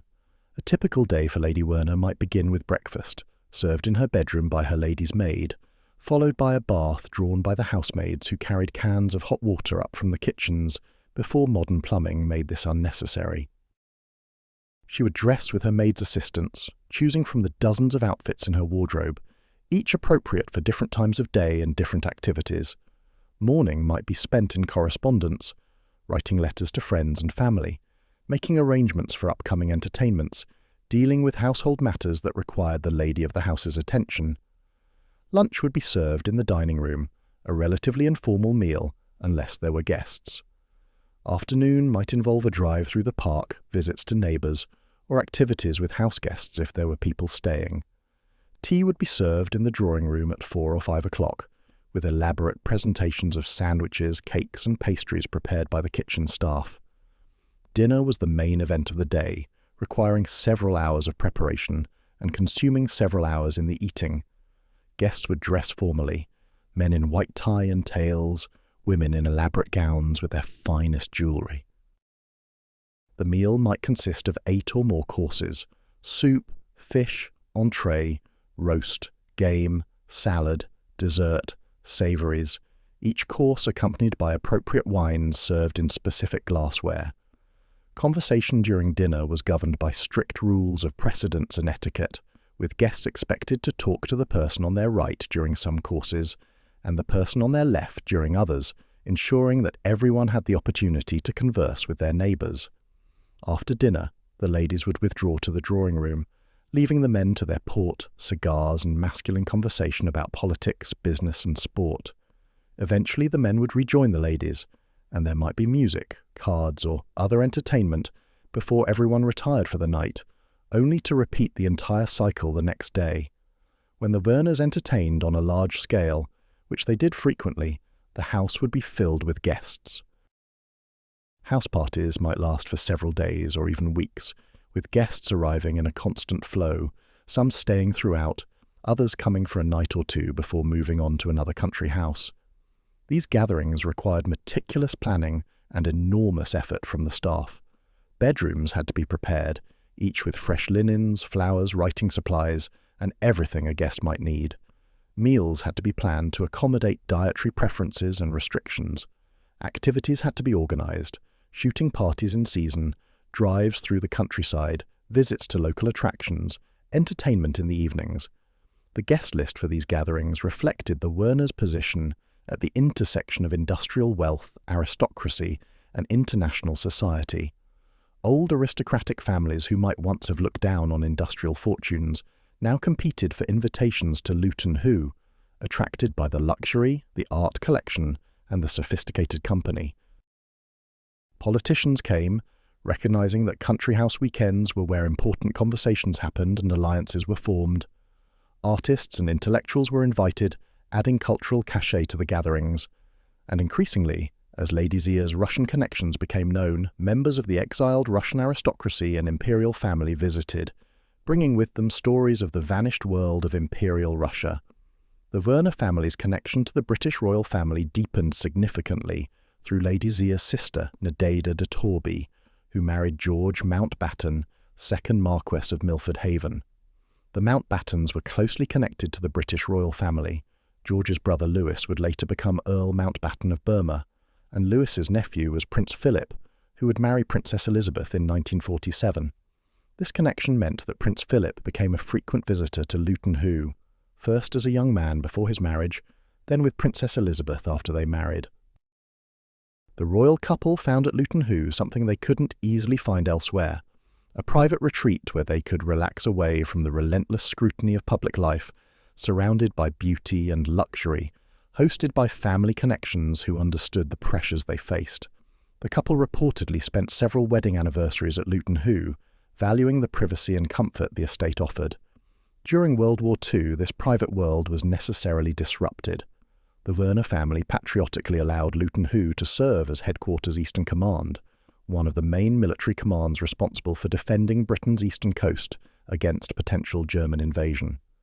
The house that had been designed for entertainment and the display of art was transformed into a military headquarters, with officers occupying the grand rooms, maps covering the walls, wireless equipment installed, and the constant activity of wartime planning and communication. The estate's extensive grounds were put to military use as well, becoming a testing ground for Churchill tanks, the heavily armoured vehicles being produced at factories in the nearby town of Luton. These tanks, named after Winston Churchill, were designed to support infantry in the assault, with thick armour to protect them from German anti-tank weapons and a heavy gun to destroy enemy fortifications. Testing involved running the tanks over varied terrain, firing their weapons, pushing them to failure to identify weaknesses that needed to be corrected before they were sent to combat. It must have been a strange and disturbing sight, these massive steel machines rumbling through the parkland that Capability Brown had so carefully designed 2 centuries earlier, crushing the grass where aristocrats had once strolled, churning up the earth near the lakes where pleasure boats had once glided. The sound of gunfire from tank exercises echoed across the estate, replacing the sounds of orchestras and conversation that had characterized Luton Hoo in peacetime. The war years were austere even for the wealthy. Rationing applied to everyone, and the conspicuous consumption that had characterized the Edwardian and interwar periods became not just impractical, but politically unacceptable. Many country houses were requisitioned for military use, turned into hospitals, or used to house evacuated children from London. Some were never recovered by their owners, falling into disrepair during the war years and proving too expensive to restore afterward. Luton Hoo survived the war intact, and after 1945 the Wernher family was able to return and resume something resembling their pre-war life. But the world had changed fundamentally. The war had accelerated social changes that had been building for decades. The Labour government elected in 1945 introduced the welfare state, nationalised key industries, and imposed high taxation on the wealthy. The servant class that had made country house life possible was disappearing, as men and women who might once have gone into service found better opportunities in factories, offices, and the expanding public sector. The death duties and estate taxes that had been modest before the war became crushing, forcing many aristocratic families to sell estates they had held for centuries. Some houses were demolished, their materials salvaged and sold, their parks broken up for development. Others were given to the National Trust or opened to the public as tourist attractions. The era of the private country house as the centre of British social and political life was ending, killed by taxation, social change, and the democratisation of British society. Yet Luton Hoo continued, sustained by the Wernher fortune and the family's determination to preserve what they had built. In the post-war decades, the house settled into a new role, less central to national life than it had been, but still impressive, still beautiful, still filled with treasures that documented centuries of European art and craftsmanship. Lady Zaya lived at Luton Hoo until her death in 1977 at the age of 85, having witnessed the entire transformation of British society from the late Victorian period through 2 world wars and into the modern era. Her death marked the end of the Wernher era at Luton Hoo, closing a chapter that had lasted 74 years, longer than any previous owner had held the estate. The property passed to her grandson Nicholas Harold Phillips, who faced the question that confronted so many inheritors of great houses in the late 20th century. What to do with an enormous, expensive, historically important estate in an age when private ownership of such properties was becoming increasingly difficult to justify or afford. Nicholas Phillips made a pragmatic decision that many other country house owners were making. He opened Luton Hoo to the public, allowing ordinary visitors to tour the house and see the art collection. Under the direction of his wife, Lucy Phillips, Leigh Désir's granddaughter-in-law, the house underwent a major rejuvenation program. The Russian chapel, which had been created for Leigh Désir and had fallen into disuse, was restored and opened to visitors. New areas of the house were made accessible. More of the art collection was put on display, with professional curatorial guidance ensuring that the pieces were properly presented and explained. For the first time in its history, Luton Hoo became truly public, accessible not just to the wealthy and well-connected, but to anyone willing to pay the admission fee. People who would never have been invited through the front door during the Wernher era could now walk through the same rooms where royalty had been entertained, could see the Fabergé pieces and old master paintings, could experience something of the luxury and beauty that had characterized country house life at its height. The Wernher art collection attracted particular attention and admiration. Scholars came to study the Renaissance enamels, the Fabergé pieces, the old master paintings. Museums borrowed pieces for temporary exhibitions. The collection became recognized as one of the important private collections in Britain, valuable both for the quality of individual pieces and for its comprehensive representation of several centuries of European decorative arts. But maintaining Luton Hoo remained enormously expensive despite income from visitors. The house required constant maintenance, its roof needed repairs, its elaborate plasterwork needed conservation, its systems needed updating for modern safety codes. The estate staff, though much reduced from the Wernher era, still required salaries. Insurance for the art collection was staggeringly expensive, and security measures had to be constantly updated to protect against theft. When Nicholas Harold Phillips died in 1991, the future of Luton Hoo became uncertain once again. His widow faced the difficult decision that had confronted previous generations of owners. Could the estate be maintained as a private residence, or was it time to sell and let others determine its future? In the end, economic reality prevailed. In 1991, she sold the house and 1,059 acres of land, ending the Phillips family's direct ownership, while retaining control of much of the wider estate for commercial and residential development. Part of the art collection was also sold at this time, a painful necessity that nevertheless ensured the survival of the core collection. Works by Peter Paul Rubens, Titian, and Bartolomé Bermejo, paintings that had hung at Luton Hoo for nearly a century, went to auction and found new homes in museums and private collections around the world. The dispersal of the collection was controversial, with some arguing that such important works should be kept together, but the practical reality was that maintaining the entire collection intact would have required resources the family no longer had. Fortunately, a significant portion of the collection did remain together. These pieces, representing the core of the Wernher collection and including many of the most important Fabergé items and Renaissance enamels, were kept intact and are now on permanent display at Rangers House in Greenwich, London. Rangers House, an elegant Georgian villa managed by English Heritage, provides an appropriate setting for these treasures, and the collection remains accessible to the public, ensuring that Julius Wernher's passion for collecting continues to educate and inspire new generations. The Phillips family retained ownership of much of the historic estate beyond the immediate house and park, running it as a diversified business that includes commercial tenants, residential properties, and the restored walled garden. This garden, that 5-acre octagonal enclosure that the third Earl of Bute had established in the late 1760s, had been adapted by successive owners to match changing fashions over more than 2 centuries. The Leigh family had built extensive heated glass houses in the last quarter of the 19th century, using them for the production of fruit and flowers year-round. Victorian and Edwardian country houses competed to provide fresh produce and exotic flowers, regardless of season, and the glass houses at Luton Hoo allowed the estate to grow peaches, grapes, pineapples, orchids, and other luxuries even in the depths of English winter. The largest of these glass houses, built by the firm of Mackenzie and Moncur for Sir Julius and Lady Alice Wernher, was evidence of Edwardian extravagance, a cathedral of glass and iron dedicated to the cultivation of beauty and luxury. By the late 20th century, these glass houses had fallen into disrepair, victims of changing tastes and prohibitive heating costs. The garden underwent extensive restoration between 2001 and 2021, a project that required over 100 volunteers working alongside professional gardeners and conservators. The goal was not to restore the garden to any single moment in its history, but to preserve and celebrate the layers of history that had accumulated over 2.5 centuries.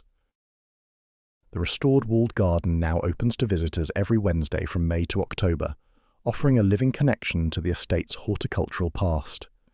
Visitors can see remnants of the Victorian glass houses, walk paths laid out centuries ago, and experience a working garden that continues to produce fruit, vegetables, and flowers using both traditional and modern techniques. In the 1990s and early 2000s, parts of the Luton Hoo estate were rented out for the Tribal Gathering Dance Music Festival, an event that brought electronic music, rave culture, and thousands of young people to grounds that had once echoed exclusively with Strauss waltzes and classical chamber music.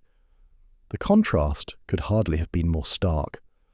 Where aristocrats had once strolled in elaborate Victorian dress, young people now danced in minimal clothing to electronic beats. The 2005 festival was planned but cancelled following the July 7th London bombings, a reminder that even in celebration, the contemporary world was shadowed by threats of terrorism and violence that earlier generations had not faced. The Fabergé pieces that Lady Zia had brought to Luton Hoo, survivors of the Russian Revolution that had destroyed so much, faced a new threat in the 1990s.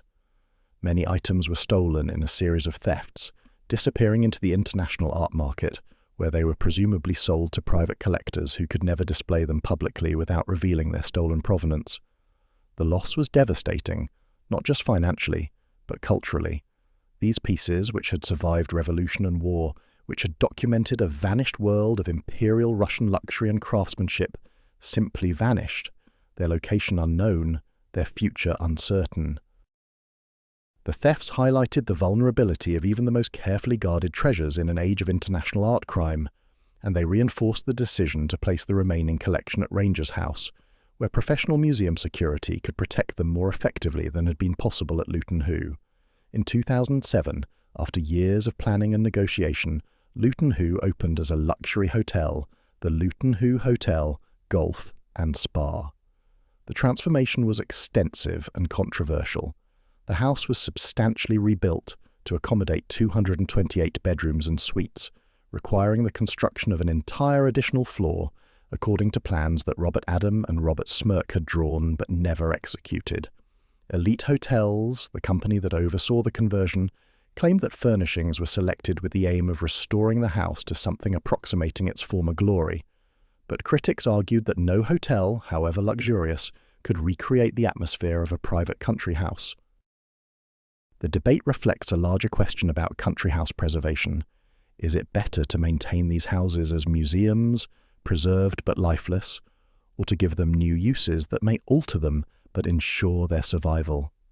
Luton Hoo's conversion to a hotel meant that it would be maintained, that the fabric of the building would be preserved, that the employment would continue on the estate, but it also meant that the house would be fundamentally changed, divided into small units, adapted for commercial use in ways that Adam, Smirke and Wernher would not have recognised. The hotel quickly became successful, attracting wealthy guests from around the world who wanted to experience something of the country house lifestyle without the responsibilities of ownership. Wedding parties booked the house for elaborate celebrations in the grand rooms. Corporate clients used it for conferences and retreats. Wealthy individuals celebrated milestones with weekend stays in suites that occupied what had once been entire family wings. The hotel's location and facilities also made it attractive as a filming location, and Luton Hoo became one of the busiest non-studio filming locations in Britain. The house has appeared in an extraordinary number of film and television productions, its grand rooms and parkland providing ready-made sets for period dramas, thrillers, comedies, and even music videos. The filmography of Luton Hoo reads like a survey of British and international cinema over several decades. Early appearances included A Shot in the Dark, the 1964 Pink Panther film directed by Blake Edwards, where the house provided suitably elegant settings for the bumbling Inspector Clouseau's investigations. Never Say Never Again, the 1983 James Bond film starring Sean Connery in his return to the role, used Luton Hoo for several scenes, taking advantage of the house's combination of classical architecture and modern amenities. 4 Weddings and a Funeral, the 1994 romantic comedy that made Hugh Grant an international star, filmed at Luton Hoo, using the house and grounds for several of the titular weddings. The film's success brought Luton Hoo to the attention of millions of viewers who had never heard of the estate, making it familiar as a location even if most viewers didn't know its name or history. Eyes Wide Shut, Stanley Kubrick's final film released in 1999, used Luton Hoo for some of its mysterious masked ball sequences, the house's grand interiors providing appropriately opulent and slightly unsettling settings for the film's exploration of sexual obsession and secret societies. The World Is Not Enough, the 1999 James Bond film, also filmed at Luton Hoo, continuing the house's association with the Bond franchise. In the early 2000s, Luton Hoo appeared in period dramas including Quills, Enigma, and D. Lovely, films that required authentic-looking historical settings and found them in the house's carefully preserved interiors. Bright Young Things, Stephen Fry's 2003 adaptation of Evelyn Waugh's Vile Bodies, used Luton Hoo to depict the country house parties of the 1930s, recreating the world that Julius and Harold Wernher would have recognised. In 2010, the estate hosted filming for multiple major productions. The farm buildings were used for John Landis's film Burke and Hare, a black comedy about the 19th century Edinburgh grave robbers. The house stood in for Bleeding Heart Yard in the BBC adaptation of Little Dorrit, using sets designed originally for the BBC's 2005 production of Bleak House. Most significantly, on October 13th and 14, 2010, Steven Spielberg filmed parts of Warhorse at Luton Hoo, using the house and grounds to depict an English country estate on the eve of World War I, a world that would be shattered by the war just as the real Luton Hoo's world had been transformed by that conflict. The house stood in for Chequers, the British Prime Minister's official country residence in Ali G. Inderhouse, the 2002 comedy starring Sacha Baron Cohen, demonstrating that Luton Hoo's range extended from serious period drama to broad comedy. The 2020 Netflix film Enola Holmes, starring Millie Bobby Brown as Sherlock Holmes's younger sister, filmed at Luton Hoo, introducing the house to a new generation of viewers through a young adult mystery film. Even music videos were filmed at Luton Hoo. British boy band Five filmed the video for their 2000 single Don't Wanna Let You Go at the estate, using the grand rooms and romantic parkland as backdrop for a pop love song. And both versions of Justice League, Joss Whedon's 2017 theatrical release and Zack Snyder's 2021 director's cut, credit Luton Hoo using the estate for scenes in these superhero epics. These film appearances represent yet another transformation of Luton Hoo, perhaps the most unexpected of all. The house that was built to showcase aristocratic taste, that was restored by industrial wealth, that became a centre of Edwardian luxury and a repository of Russian imperial treasures, has now become a backdrop for popular entertainment. Its rooms and facades are familiar to millions of people around the world who have never visited Bedfordshire, who know nothing of the Dehoo family or Lord Bute or Julius Wernher, but who have seen the house on screen, serving as a setting for romance, mystery, comedy and adventure.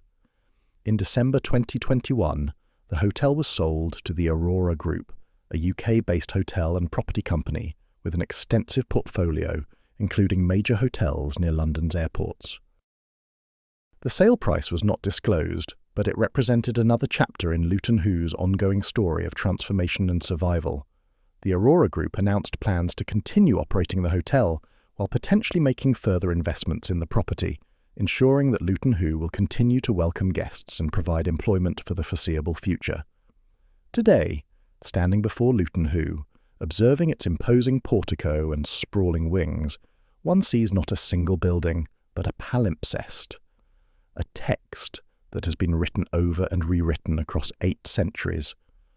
The footprint of the Dehoo family's medieval manor is still there, buried beneath centuries of construction and reconstruction. Robert Adams' neoclassical vision remains, though transformed and enlarged by later additions. Robert Smirke's imposing portico dominates the entrance, announcing grandeur from a distance. Charles Mews and Arthur Joseph Davis's Belle Epoque interiors, though adapted for hotel use, still convey something of Edwardian luxury. Each generation has left its mark, adding to and altering what came before, so that Luton Hoo has become a physical embodiment of changing tastes, fortunes, and social structures across British history. The house contains within itself the entire trajectory from medieval manor to aristocratic residence to industrial wealth showcase to modern commercial hotel, each layer visible to those who know how to look, each era contributing to the complex whole. The story of Luton Hoo is not just the story of a single building, but the story of British history itself in microcosm. It reflects the Wars of the Roses and the Tudor dynasty through its Boleyn connection. It documents political upheaval through Lord Bute's rise and fall. It shows the triumph of industrial capitalism through the Leigh family's railway fortune. It demonstrates the global reach of late Victorian and Edwardian wealth through Julius Wernher's Diamond Empire. It preserves fragments of the Russian imperial world through Lady Zea's collection.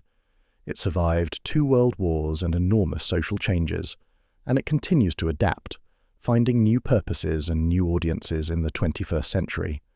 This adaptability, this capacity for transformation while maintaining continuity, is perhaps Luton Hoo's greatest achievement. Unlike so many country houses that were demolished when they became economically unviable, unlike estates that were abandoned or left to decay, Luton Hoo has survived by changing. From private residence to military headquarters to public museum to luxury hotel, the house has repeatedly reinvented itself, while preserving the core of what makes it significant, its architecture, its setting, its accumulated history. There is something profoundly English about this pattern of change and continuity, this ability to adapt while maintaining the appearance of tradition. The British aristocracy survived the democratic revolutions that destroyed aristocracies elsewhere in Europe, partly through this same kind of flexibility, accepting change gradually, incorporating new wealth and new people rather than rigidly excluding them, preserving forms while allowing substance to evolve. Luton Hoo embodies this particularly English genius for adaptation. A house built by a disgraced Scottish Prime Minister was restored by Liverpool merchants, turned into a society gathering place by a Danish ambassador's wife, transformed into a treasure house by a German diamond magnate, and is now operated as a hotel by an international hospitality company. At each stage, the transformation could have destroyed what came before. Instead, each addition enriched the whole, adding new layers of meaning and history. The philosophical implications of Luton Hoo's story extend beyond architecture and social history. The house raises questions about permanence and change, about what we preserve and why, about the relationship between private wealth and public culture. Julius Wernher assembled his art collection for private pleasure and to demonstrate his taste and status, but that collection is now largely in public museums, accessible to anyone. The house was built for the exclusive enjoyment of a tiny elite, but it now welcomes thousands of visitors and hotel guests each year. What was once the ultimate expression of privilege has become, through transformation, a democratic space. This democratization raises its own questions. Is something lost when a private country house becomes a hotel, when rooms designed for intimate family life or select gatherings are open to anyone with money for a room? Does the house retain its meaning and authenticity, or does it become merely a stage set, a backdrop for contemporary experiences that have little connection to its history? There are no simple answers to these questions, and different people will reach different conclusions depending on their values and priorities. But what is undeniable is that transformation was necessary for survival. Had the Phillips family attempted to maintain Luton Hoo as a private residence after 1991, the costs would almost certainly have proved unsustainable.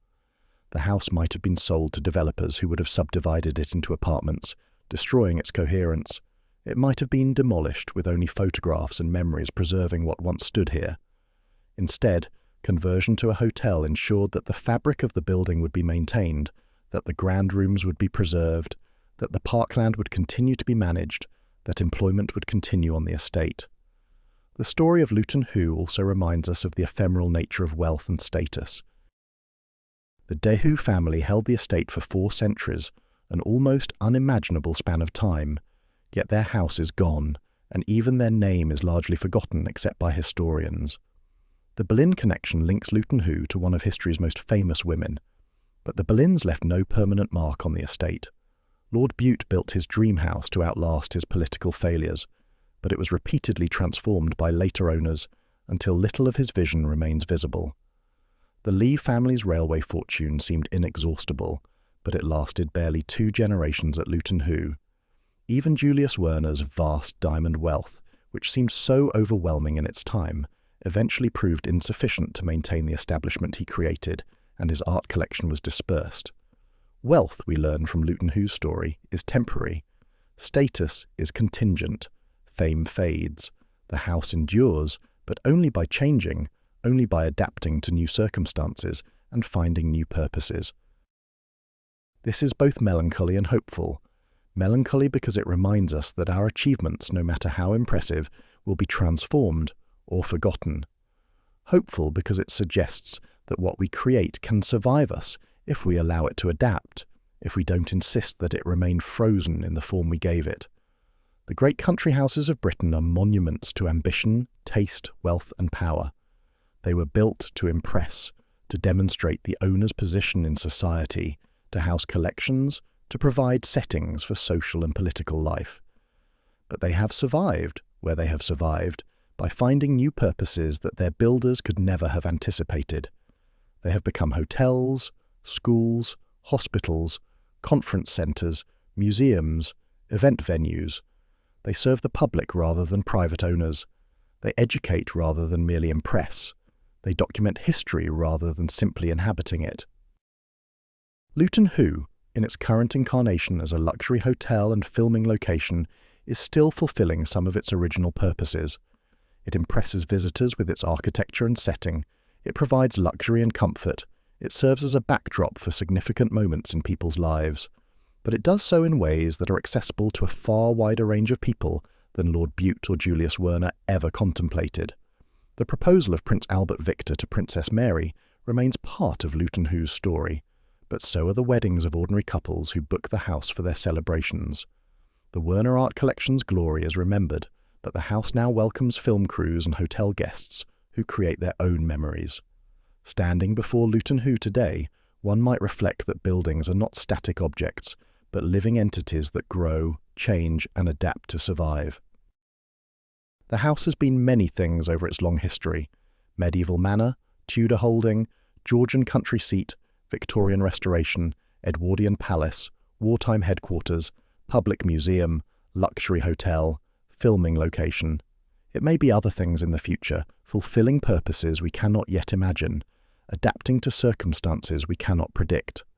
What Luton Hoo teaches us ultimately is that preservation does not mean freezing things in place. Real preservation requires allowing change, accepting transformation, finding new purposes for old structures. The house survives not despite its transformations, but because of them. Each era that has owned Luton Hoo has changed it to meet contemporary needs, and those changes have allowed the house to continue, to remain relevant, to serve purposes beyond the purely historical. This is a lesson that extends far beyond architecture and country houses.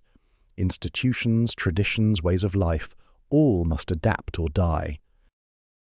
The British monarchy has survived in part by adapting, accepting constitutional limits, incorporating democratic norms, transforming from absolute rulers to constitutional figureheads. The aristocracy survived by marrying wealth, by adapting to new economic realities, by accepting roles in a more democratic society. And Luton Hoo has survived by similar flexibility, by willingness to change form while maintaining essence.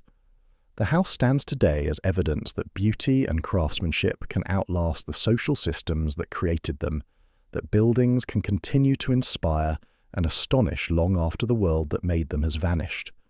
Lord Bute's political career is barely remembered, but his house still impresses visitors. The Leigh's Liverpool fortune is forgotten, but their restoration of Luton Hoo stands. Julius Wernher's diamond empire is history, but the house he transformed continues to welcome guests. In this way, Luton Hoo offers a kind of immortality to its builders and owners, not the immortality they might have wanted. Their names are largely forgotten except by historians, but immortality of a different kind. Their work continues, their taste influences how we understand beauty. Their buildings shape how we experience space and luxury. They live on through what they created, transformed and adapted, perhaps beyond recognition, but still present, still influential, still capable of moving us with their vision of what a house could be. The story of Luton Hoo, then, is ultimately a story about time and transformation, about how we build for permanence but must accept change, about how the past continues to shape the present, even as the present transforms the past. It is a story without a clear ending, because the house continues, its future unwritten, its next transformation awaiting circumstances we cannot predict. And that ongoing life, that continued adaptation and survival, is perhaps the truest tribute to all those who built, restored, transformed and preserved this remarkable place across 8 centuries of British history.